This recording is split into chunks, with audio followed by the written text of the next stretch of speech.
Ayan guys, no, ipapakita ko sa inyo guys. Yan dito sa aming money tree yan. Mataas yan, no, money tree namin na yan. Ayan, no. Nagbahay dyan guys yung ibon. Yung mga ibon na maliliit lang siya. Ayan, no.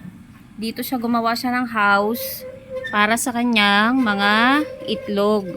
Yan, para sa kanya magiging mga anak. Ayan, no, ang galing ng pagkakagawa niya ng bahay nila guys, oh.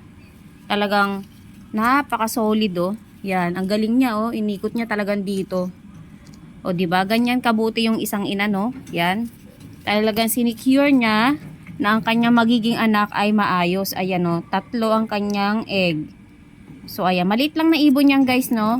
Yan. Ang kanyang mga eggs, no? Ayan, no? Para siyang maya na tinatawag nila. Hindi ko alam kung anong tawag talaga sa ibon na yun, eh.